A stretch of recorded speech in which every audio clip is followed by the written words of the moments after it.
बिस्मिल्लाहिर्रहमानिर्रहीम। Dear students, अस्सलाम वालेकुम। आप जानते हैं कि आप लोगों के टेस्ट स्टार्ट हो चुके हैं, तो इस सिलसिले में केमिस्ट्री सेकंड ईयर का टेस्ट जो है वो आपके सामने है। तो इसमें ये टेस्ट जो है वो केमिस्ट्री का है, बायो नहीं समझ आनी, केमिस्ट्री का टेस्ट। और आपके सामने जो है वो सेक्शन ए जो है फिल इन दी ब्लैंक्स हैं कि first organic compound was prepared by, किसने प्रिपेयर किया था उसका नाम लिखिएगा। Second one is precursor of first organic compound was. Precursor you know के जिससे कोई चीज़ बनी होती है, तो पहला ऑर्गेनिक कंपाउंड जो है वो किस चीज़ से बना था। Petroleum can be prepared from coal by dash process, process का नाम लिखना है जिससे हम कोल को पेट्रोलियम में कन्वर्ट करते हैं।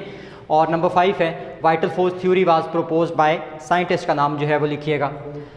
इसके बाद natural sources of organic compound और कौन से हैं नेचुरल सोर्सेज, जस्ट उनका नाम आपने लिखना है।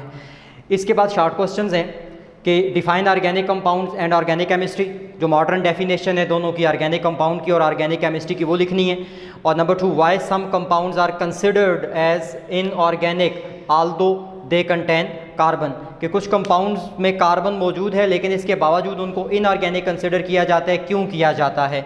सेक्शन सी आपके पास लॉन्ग क्वेश्चंस हैं, 2 लॉन्ग क्वेश्चंस हैं कि discuss the natural sources of organic compounds, organic compound के जितने नेचुरल सोर्सेज हैं वो डिस्कस करने।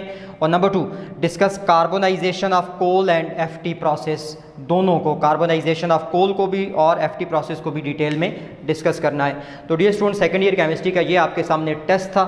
तो बाकी इसमें जो है ना वो डिटेल्स ऑफ मार्क्स और ये सारी चीज़ें आपके सामने यहाँ मेंशन है, इसको सॉल्व करके आप लोगों ने व्हाट्सएप कर देना है मुझे। Thank you so much.